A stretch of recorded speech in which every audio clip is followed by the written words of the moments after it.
నమస్తే DRB news కు స్వాగతం. సూర్యాపేట జిల్లాలోని నెమ్మికల్ ప్రభుత్వ జూనియర్ కళాశాలలో ఈ విద్యా సంవత్సరపు అడ్మిషన్ల ప్రక్రియను ప్రారంభిస్తూ కరపత్రాలను విడుదల చేయడం జరిగింది. ఈ కార్యక్రమంలో ఇన్ఛార్జి ప్రిన్సిపల్ ఎస్. రాజయ్య మాట్లాడుతూ ప్రభుత్వం కల్పిస్తున్న ఉచిత పాఠ్య పుస్తకాలు, ఉచిత ప్రవేశాలను విద్యార్థులు ప్రవేశం పొందే సద్వినియోగం చేసుకోవాలని కోరారు.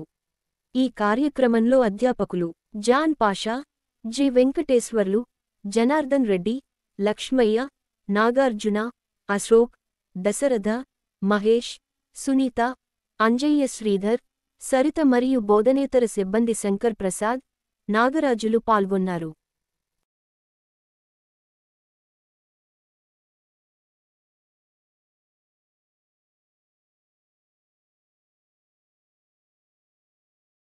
దృష్టిలో ఉంచుకొని పేద బడుగు బలహీన వర్గ పిల్లలు ఈ యొక్క ప్రభుత్వ జూనియర్ కళాశాలలో ప్రవేశం పొంది ఉచితమైనటువంటి పాఠ్యపుస్తకాలను అదేవిధంగా ఉచిత ప్రవేశాన్ని పొంది ఎటువంటి ఆర్థిక ఇబ్బందులు ఎదుర్కోవాల్సిన అవసరం లేకుండా మీ పరిసర ప్రాంతాల్లో ఉన్నటువంటి ప్రభుత్వ జూనియర్ కళాశాలలో చేరి కళాశాలని బలోపేతం చేసి అత్యున్నత శిఖరాన్ని అధిరోహించాలని మనస్ఫూర్తిగా కోరుకుంటూ ప్రభుత్వ జూనియర్ కళాశాల నెమ్మికల్లో మీ సమీపంలో ఉన్నటువంటి నెమ్మికల్ ప్రభుత్వ జూనియర్ కళాశాలలో ప్రవేశం పొంది మంచి విద్యను పొందుతారని ఆశిస్తున్నాం.